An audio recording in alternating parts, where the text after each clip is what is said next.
Level 2 is for professionally audited venues and facilities. The second level of data collection is to gather information via an objective and detailed accessibility audit procedure that's conducted at the destination by a person with accessibility audit training and expertise. This implies that Level 2 will provide more reliable and valid information and is more detailed and more extensive. We want to encourage owners of venues, of course, to go to that Level 2. Once we've got them in the system for Level 1, we have to encourage them to go to Level 2. So we want them to use an auditing system that we are providing as well to go to that Level 2, to have auditors to come and check. We have to establish a system of auditing across Europe to allow for that, a system of certification of auditing. Level 3, of course, is the existing national scheme that you may have. For example, in the UK, in Denmark, other countries have their schemes. And there should be a filter which pulls data from these schemes to the Europe for All database. So I've flicked through those descriptions. This is just one slide showing you that for any building, we have to build for each building in Level 2 an auditing scheme. Some of you will be familiar with this kind of approach from running auditing schemes in your own countries, and this will be very similar to the ones that have been done before, but now we've reviewed all the checklists from many different schemes and brought it down to a list that we think will be defendable. You'll be able to make a good assessment with the right number of checkpoints. So I will go quickly to the summing up of where we are now. We have what's called a Europe for All live run in 2006 and running now 2007. Visit Britain in the UK has gathered Level 1 data from 3 regions, from Chester in the northwest, from Leicestershire and from Wales, and is also looking at the interoperability with the National Accessible Scheme, interoperability with the database.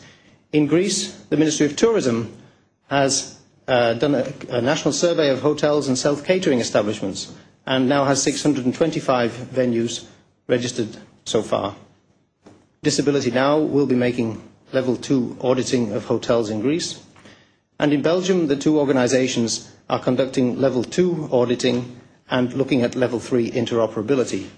In Norway, Visit Oslo is starting the Level 2 auditing in the next month or so, ready for the season this year.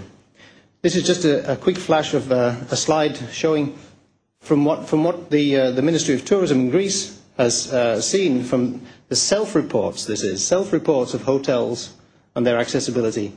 This slide shows a great number of very tall columns in green, which means that they have access, level access. It is flat, level access to the reception, to the toilets that are accessible for people with disabilities, of course, level access to living rooms, the bar, the pool, the gym, the restaurant, and so on.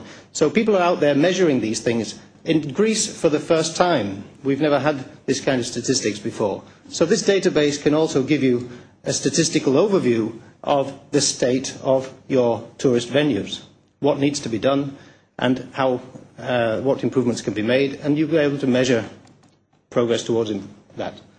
The demo site now will be shown very briefly by Spiros, and we're hoping that new countries will be able to get involved in this. We're reaching out to national tourist boards and also to our friends here behind me, the European Travel Commission, to get involved. But there will also be other roles to play for booking agents, for publishers of travel guides, and so on. We're starting, as I said, a sector-wide consultation process here. We're inviting the European Disability Forum and all the organisations that it represents, the Age Network in Europe, and any other actors to go to our website and download the documents that we're offering there for your comments and criticism. We'll make a structured consultation process and improve continually the tools that we're using. So now we go over to the site demonstration by Spiros.